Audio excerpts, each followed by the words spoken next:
Historical background of Indian constitution.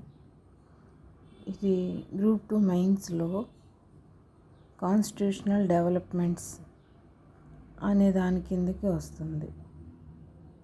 So ఈ వీడియోలో మనం ఈ చాప్టర్ని క్షుణ్ణంగా తెలుసుకుందాం. బ్రిటిష్ వాళ్ళు మన దేశానికి 1608వ సంవత్సరంలో ఈస్ట్ ఇండియా కంపెనీ ద్వారా బిజినెస్ చేయడానికి వచ్చారు. దీనికి క్వీన్ ఎలిజబెత్ ఒకటి పర్మిషన్ ఇచ్చింది అన్న విషయం మనందరికీ తెలుసు. సో మొదట్లో వీళ్ళ వ్యాపారం ఈ ఒక్క కంపెనీకి మాత్రమే పరిమితమైంది. ఈ యొక్క వ్యాపారానికి పరిమితమై 1765లో బెంగాల్, బీహార్, ఒరిస్సాలో దివానీ హక్కులు లభించాయి. దివానీ హక్కులు అంటే ఆదాయం, న్యాయ వ్యవహారాల్లో హక్కులు. దీంతో భూభాగంపై వీరికి అధికారం మొదలైంది. This is the first instant in history the Britishers starts occupying the Indian land. So 1858లో సిపాయిల తిరుగుబాటు జరిగింది. అప్పటి వరకు బ్రిటిష్ ప్రభుత్వం పరిపాలన జోక్యం చేసుకోలేదు, కానీ అప్పటి నుంచి బ్రిటిష్ ప్రభుత్వ ఆధీనంలోనికి పాలన వెళ్ళిపోయింది. ఈ పాలన ఎప్పటి వరకు సాగింది? ఆగస్టు 15, 1947 వరకు.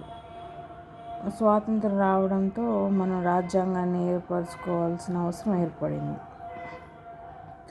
అయితే ఫస్ట్ 1946లో రాజ్యాంగ రచన కోసం ఒక కమిటీని అనగా నిర్మాణ సభను ఏర్పాటు చేశారు. అది 26 జనవరి 50లో 1950లో రాజ్యాంగం అమల్లోనికి వచ్చింది. అయితే రాజ్యాంగం అమల్లోనికి ఒకేసారి రాదు కదండి. సో అది ఏ విధంగా అంచెలంచెలుగా అభివృద్ధి చెందుతూ అన్న విషయాన్ని తెలుసుకుందాం. అయితే అసలు మూలం ఏంటంటే బ్రిటిష్ పాలన నుంచే మనం చాలా విషయాలు తీసుకున్నాం. బ్రిటిష్ పాలనలోని కొన్ని సంఘటనలు వారి పరిపాలన విధానము, సూత్రాలు చట్టాలుగా చేసింది. ఇవన్నీ భారత రాజ్యాంగాన్ని ఏ విధంగా ప్రభావితం చేశాయో తెలుసుకుందాం. దీన్ని రెండు కాలాలుగా విభజిస్తే మొదటిది కంపెనీ పాలన, రెండవది చక్రవర్తి పాలన. అంటే కంపెనీ పాలన ఏమో 1773 నుంచి 1858 వరకు, చక్రవర్తి పాలన 1858 నుంచి 1947 వరకు సాగింది. ఈ రెండు కాలాల్లో ఏ చట్టాలు ఏ విధంగా అభివృద్ధి చెందాయో చూస్తూ వద్దాం. రెగ్యులేటింగ్ యాక్ట్ 1773, ఈ చట్టానికి రాజ్యాంగ ప్రాముఖ్యత ఉన్నది. ఇదే మొదటి రెగ్యులేటింగ్ యాక్ట్ అన్నమాట. దీని ద్వారా ఏం చేశారు? ఈస్ట్ ఇండియా కంపెనీ వ్యవహారాలని క్రమబద్ధం చేసి వాటిని నియంత్రించడానికి బ్రిటిష్ ప్రభుత్వం చేపట్టిన ఫస్ట్ చర్య అన్నమాట. ఏం చేసింది? కంపెనీ రాజకీయ పరిపాలనా విధులు మొదటిసారిగా గుర్తించింది. అసలు కంపెనీ యొక్క విధులేంటి పొలిటికల్గా అండ్ పరిపాలనా పరంగా అని చూస్తూ వచ్చింది. భారతదేశంలో కేంద్రీకృత పాలనకు అది పునాదులు వేసింది. నెక్స్ట్ వచ్చేసి ఈ చట్టం యొక్క లక్షణాలు, వీటిని మనం క్షుణ్ణంగా తెలుసుకోవాలి. బెంగాల్ గవర్నర్ని గవర్నర్ జనరల్ ఆఫ్ బెంగాల్ అని నామకరణం చేయడం జరిగింది. అతనికి సహాయం చేయడానికి 9 సభ్యులతో ఒక మండలిని ఏర్పాటు చేయడం కూడా జరిగింది. లార్డ్ వారన్ హేస్టింగ్ని మొదటి గవర్నర్గా నియమించడం జరిగింది.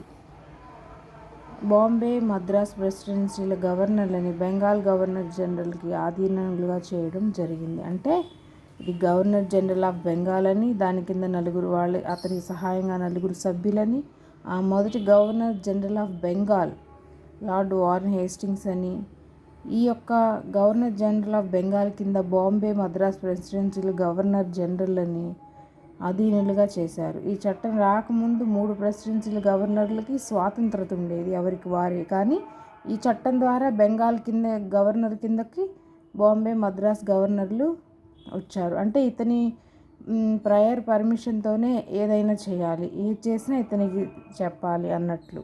అంటే వారి యొక్క స్వాతంత్రం అనేది ఇప్పుడు లేదు. ఒక ప్రధాన న్యాయమూర్తి మరియు 3 న్యాయమూర్తులతో ఇతర న్యాయమూర్తులతో కలకత్తాలో ఫస్ట్ సుప్రీంకోర్టు 1774లో ఏర్పాటు చేశారు. Very important point. సుప్రీంకోర్టుని ఫస్ట్ కలకత్తాలో ఏర్పాటు చేశారు 1774లో. 1+3 ఒకరి ప్రధాన న్యాయమూర్తి, 3 ఇతర న్యాయమూర్తులు. కంపెనీలో పనిచేసే ఉద్యోగులను ప్రైవేటుగా వ్యాపారం చేసుకోవటం, స్థానికుల నుంచి బహుమానాలు కానీ లంచాలు కానీ తీసుకోవటం నిషేధించారు. సో పరిపాలనలో ట్రాన్స్పరెన్సీ, పారదర్శకత ఉండేలాగా చూశారు.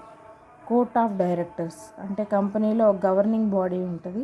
భారతదేశంలో రెవెన్యూ, సివిల్ అండ్ మిలిటరీ వ్యవహారాల నివేదిక ద్వారా బ్రిటిష్ ప్రభుత్వానికి ఎప్పటికప్పుడు తెలియపరచాలి. ఈ నిబంధన ద్వారా కంపెనీ పాలనపై బ్రిటిష్ ప్రభుత్వ నియంత్రణకి బలం చేకూరింది. ఇదండి 1773 రెగ్యులేటింగ్ చట్టం గురించి. ఈ పాయింట్స్ మనం క్షుణ్ణంగా మరలా ఒకసారి రివిజన్ చేసుకుంటే సరిపోతుంది. తర్వాత అమెండింగ్ యాక్ట్ 1781.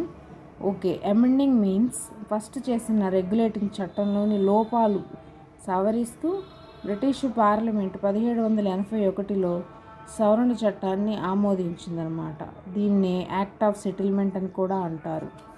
ఓకే, దీన్ని యాక్ట్ ఆఫ్ సెటిల్మెంట్. ఈ చట్టం యొక్క లక్షణాలు ఈ కింది విధంగా ఉన్నాయి. గవర్నర్ జనరల్ మరియు మండలి తమ అధికార హోదాలో నిర్వహించిన పనులు సుప్రీంకోర్టు న్యాయ పరిధిలోనికి రావు అని సెలవిస్తూ వచ్చింది.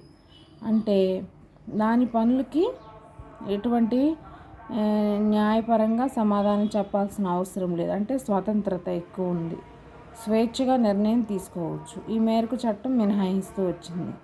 అలాగే కంపెనీ యొక్క ఉద్యోగులు కూడా వాళ్ళు నిర్వహించే అధికార విధులు సుప్రీంకోర్టు న్యాయ పరిధిలోకి రావని చెప్పింది. అంటే ఇక్కడ జ్యుడిషియరీకి ఎగ్జిక్యూటివ్ మీద పవర్ లేకుండా చేసింది.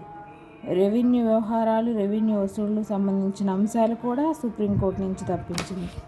ఓవరాల్గా పరిపాలనకే ఎక్కువ పవర్ని ఇస్తూ ఇక్కడ ఒక విధంగా న్యాయ పరిధి నుంచి తప్పిస్తూ వచ్చినాయి. నెక్స్ట్, కలకత్తాలో నివసించే ప్రజలందరూ సుప్రీంకోర్టు పరిధిలోకి వస్తారు. ప్రతివాదుల వ్యక్తిగత చట్టాన్ని పరిగణలోనికి సుప్రీంకోర్టు తీర్పులు ఇవ్వాలి. అంటే హిందువులకు హిందూ చట్టము, ముస్లింలకు మహమ్మదీయ చట్టాన్ని అనుసరించి విచారణ జరపాలి. సో మీరు ఇక్కడ ఒక పాయింట్ని అర్థం చేసుకోవాల్సిన విషయము, ఆదేశ సూత్రాల్లో 44వ ఆర్టికల్ ప్రకారం యూనిఫామ్ సివిల్ కోడ్ అనేది ఉంది. అంటే భారతదేశంలో ఉన్న ప్రజలందరికీ ఒకే చట్టం అని. కానీ ఇక్కడ అది లేదనమాట. అయితే ఫస్ట్ ఇక్కడి నుంచే ఎవరి చట్టాల ప్రకారం వారికి న్యాయం జరపాలి అన్నది చెప్తూ వస్తున్నారు. అంటే ప్రాంతీయ కోర్టులో నుంచి వచ్చే అప్పీళ్లు గవర్నర్ జనరల్ ఇన్ కౌన్సిల్ విచారించాలి. ఈ అప్పీళ్లను సుప్రీంకోర్టు స్వీకరించరాదు. ఓకే, ప్రాంతీయ కోర్టులు, కౌన్సిల్లు పాటించాల్సిన నియమ నిబంధనలు రూపొందించే అధికారం గవర్నర్ జనరల్ ఇన్ కౌన్సిల్కు ఉంటుంది.